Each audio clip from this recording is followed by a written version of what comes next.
தேனி மாவட்டம் சுருளி அருவியில் மறைந்த தனது தாயாருக்காக 2 கோடி ரூபாய் மதிப்பீட்டில் கோயில் கட்டி மருத்துவ நலத்திட்ட உதவிகளை செய்து வரும் மகன். தாய் மீது மகன் கொண்ட அளவிலா அன்பின் வெளிப்பாடு பொதுமக்களிடம் நெகிழ்ச்சியை ஏற்படுத்தியுள்ளது. தேனி மாவட்டம் கம்பம் அருகே உள்ள சுருளிப்பட்டி கிராமத்தைச் சேர்ந்த மருத்துவராக பணியாற்றி வருகிறார் ஜெகந்த். இவரது தாயார் ஜெயமீனா கடந்த 10 வருடங்களுக்கு முன்பு புற்றுநோயால் பாதிக்கப்பட்டு உயிரிழந்துள்ளார். கடந்த 10 வருடங்களுக்கு முன்பு புற்றுநோயால் பாதிக்கப்பட்டு உயிரிழந்த அவரது தாயார் மகன் ஜெகந்திடம் அனைவருக்கும் உதவி செய்ய வேண்டும் எனவும், புற்றுநோயால் பாதிப்படைந்து நான் உயிரிழந்தால் இந்த நோயால் பாதிப்படைந்துள்ளவர்களுக்கு உன்னால் முடிந்தவரை மருத்துவ நலம் சார்ந்த உதவிகளை செய்ய வேண்டும் எனவும் கூறியுள்ளார். தாயாரின் பேச்சை கேட்கும் விதமாக மருத்துவ உதவிகள் கேட்கும் அனைவருக்கும் தன்னால் முடிந்த உதவிகளை செய்து வந்துள்ளார் ஜெகந்த். தனது தாயின் மீது கொண்டுள்ள அன்பின் காரணமாக சுருளி அருவியில் ஜெயமீனா என்ற பெயரில் கோயிலை கட்டியுள்ளார். இந்த திறப்பு விழாவில் புற்றுநோயால் பாதிப்படைந்து மருத்துவமனையில் சிகிச்சை பெற்று வரும் சிறுவன் ஒருவருக்கு ரூபாய் 1,00,000 ரொக்கமாக வழங்கினார். கடந்த 2014ஆம் ஆண்டு முதல் சுருளி அருவி பகுதியில் தனது தாயாருக்கான கோயிலை கட்டத் தொடங்கியுள்ளார் ஜெகந்த். தொடர்ந்து பல்வேறு தடைகளுக்கு பின்னர் ரூபாய் 2 கோடி ரூபாய் மதிப்பீட்டில் 85 அடி உயரத்தில் சக்திமிகு அன்னை ஸ்ரீ ஜெயமீனா திருக்கோயில் என்ற பெயரில் கோயிலை கட்டியுள்ளார். தாய்க்காக மகன் 2 கோடி ரூபாய் மதிப்பீட்டில் கோயில் கட்டிய சம்பவம் தேனி மாவட்டத்தில் பரவலாக பேசப்பட்டு வருகிறது. அம்மா சின்ன வயசுலேயே ஒரு வயசில் அம்மாவை இழந்துடுறாங்க. ஸோ மீனாட்சி அம்மனை தான் அவங்க ரொம்ப ப்ரே பண்ணுவாங்க. ஸோ அதனால் நிறைய பேத்துக்கு ஹெல்ப் பண்ணுற ஒரு டெண்டன்சி, இந்த மாதிரி ஒரு நல்ல ஒரு குணமுள்ள ஒரு அம்மா. எல்லா குழந்தைகளுக்கும் அவங்க அம்மா வந்து அம்மா தான், தெய்வம் தான். ஸோ கடவுள் மனிதர் தான் கடவுளாக மாறுறாங்க. ஸோ நம்ம வாரி வாரி வழங்கும்போது வள்ளலாரும் ஒரு பாட்டு இருக்குது. ஸோ அந்த மாதிரி ஒரு மனுஷங்க தான் தெய்வ பிறவிகளாக மாறி அவங்க தான் எல்லாருக்கும் ஹெல்ப் பண்ணுறாங்க. ஸோ அந்த மாதிரி இந்த கோயில் ஒரு 85 அடி உயரத்தில் உலகத்திலே அம்மாவுக்காக ரொம்ப உயரமான ஒரு பில்டிங்காக இந்த கோயிலை நாங்கள் உருவாக்கியிருக்கோம். இந்த கோயில் மூலமாக எல்லாருக்கும் உதவிகள் பண்ணுறதுக்காக பண்ணுறோம். முதல் கட்ட நடவடிக்கையாக நாங்கள் ஒரு குழந்தைக்கு கேன்சரில் ஒரு குழந்தைக்கு ஒரு 1,00,000 ரூபாய் இப்போ கொடுக்குறோம். ஸோ இந்த மாதிரி நல்ல காரியங்கள் பண்ணணுங்கிறது தான் எங்கள் ஆசை. இந்த கோயில் கட்டணும் ஐடியா அவன் ஒரு 2013-14 வந்தது. ஆக்சுவலி அம்மாவுக்கு வந்து கேன்சர் இருந்தது. அம்மா வந்து கேன்சர் இருந்தபோது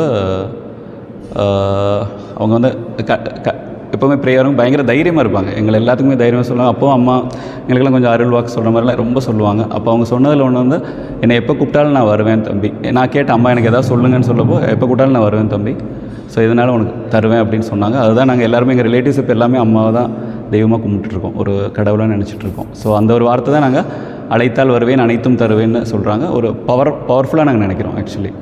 ஸோ அது எல்லாருமே வந்து அந்த அம்மாவோட சக்தி எல்லாருமே உணரணுங்கிறது தான் அது. அவங்க சொந்த அம்மாவோட சக்தி, இந்த அம்மாவோட சக்தி, எல்லாரோட சக்தி உணர்ந்து எல்லாருமே ஒரு நல்ல வழியில் போகணுங்கிறது தான் எங்களோட. டெம்பிள் எப்போ கட்ட ஆரம்பிச்சது? ஆக்சுவலி 2014-15 ஸ்டார்ட் பண்ணோம். அடுத்து நிறைய கான்ட்ராக்டர் இஷ்யூஸ் அந்த மாதிரிலாம் இதாச்சு. அது கூட பல தடங்களை மீறிட்டு அப்படியே ஸ்டார்ட் பண்ணி இப்போ ஒரு 6-7 மாதத்தில் முடிச்சு தரோன்னு ஒரு இருந்தது. முடிச்சு தராங்கன்னு சொல்லிட்டு பட் அந்த சொல்கிறோம்ல கான்ட்ராக்டர்ஸ் அந்த மாதிரி ப்ராப்ளம்ஸ் எல்லாம் ஒரு 6 வருஷம் ஆகிடுச்சு. அதுக்கடுத்து ஸோ எவ்வளோ ஸ்கொயர் ஃபீட்டில் டோட்டலாக இந்த கோயில் ஒரு 4,000-5,000 கிட்ட வரும்.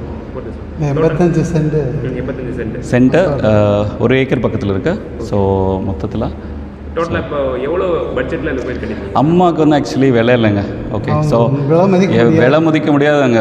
100 கோடியோ அது 1000 கோடியோ அம்மா வந்து விலை மதிக்க முடியாது. ஸோ அவங்கள அந்த ரேட்டில் நம்ம பண்ணிடக்கூடாது. அதுதான் எங்களோட.